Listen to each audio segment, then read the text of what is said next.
Yes, this is Julianne um, with Gems and Jules, and I'm just dropping a quick gem on our history and our heritage.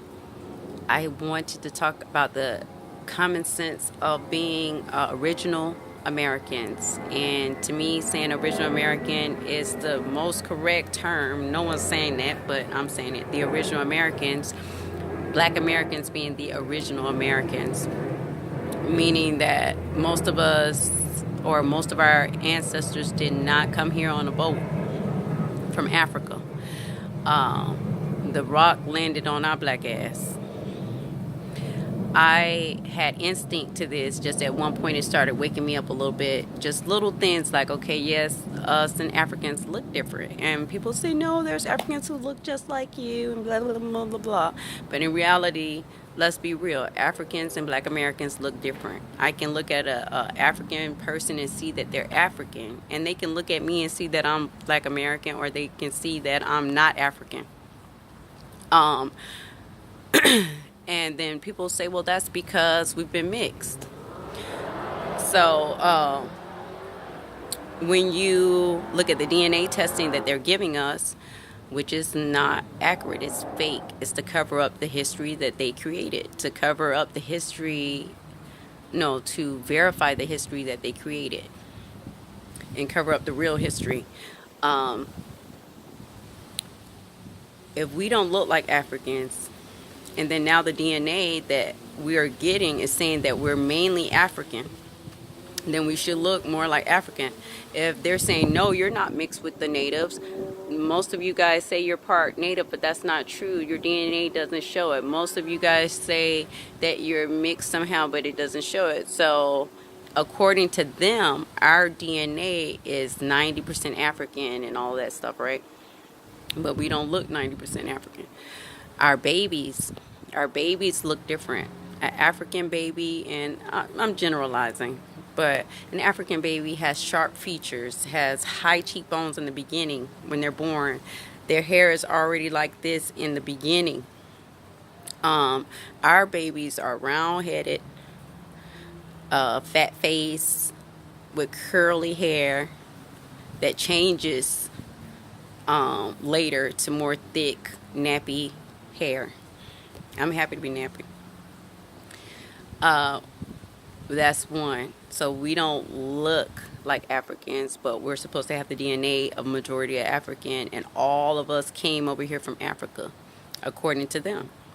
So if everybody that you see came over here from Africa up to 1865, the language should be there. There should be some Creole form of African. Ebonics should have African in it. Our slang should have African in it.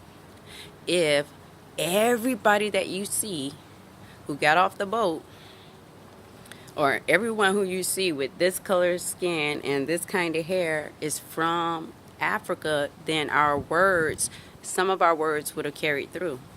And I don't care how much oppression there is, it would seep through. We're a people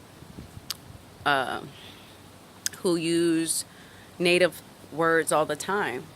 The native words are in our language. Everything from, okay, we know Geronimo, right? Where do you think the name Jerome came from? Like a native name. When I go to look up at, if I wanted to name my child an African name, I would have to go look in a book. But if all my ancestors just 100 years ago came, I wouldn't need to look in a book for an African name. Even our nicknames would have been African. Our grandparents' nicknames would have been African. You would say, hey, you know that your grandmother, her name is Julia, but her mother used to call her Lubulie or whatever. I'm just making that up. But that didn't happen. Keep in mind, if you were kidnapped and taken over to another land that you didn't speak the language, but you still spoke English, your words would still be English. Your names for your babies, even if they took them away, or even if they had to be an official name, would still be English. Keep in mind, like the Chinese people, or the Indian people, a lot of times they would tell you who've been over here. They'll say, "Yeah, my name is Chris." He said, "But what really is your name?" "Okay, my name is Young.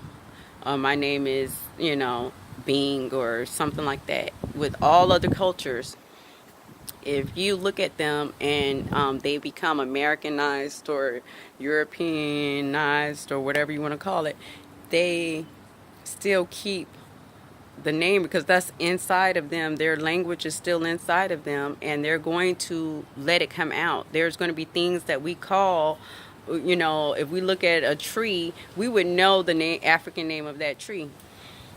If everybody came from Africa, if all our people came from Africa, but so many, it's documentation to say what I'm saying now. Once I started to research it, and I found out that when Christopher Columbus came to the South Americas, and also when I don't know if it was Christopher Columbus, it was someone else too, they depicted and they drew pictures of us Afro Americans that were already in possession of the land. We were colonized. That's what they do. They're colonized. We're colonies, and that's why they called it the 13 colonies. When it's colony means that you came to a land and you took it over and you colonized it with its people there. That we were colonized. The other thing, if you look at your grandparents' mother or grandmother, if you ask your grandparents about their grandmother or their grandfather, usually they say, "Oh, she was a woman with long black hair." Sometimes a dark-skinned woman with long black hair, or whatever the case is. They never say she was an African woman and she used to do African things.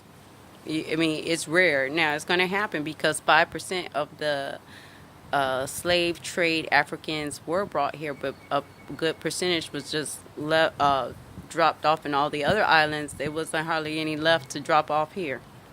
One. Also, natives having babies in their own land.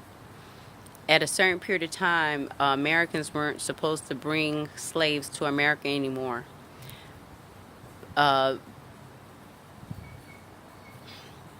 African women or any woman that is stolen from her homeland and taken to another land, she has a hard time procreating. The land supports creation and motherhood. So it was a small percentage of African women that actually came to the Americas.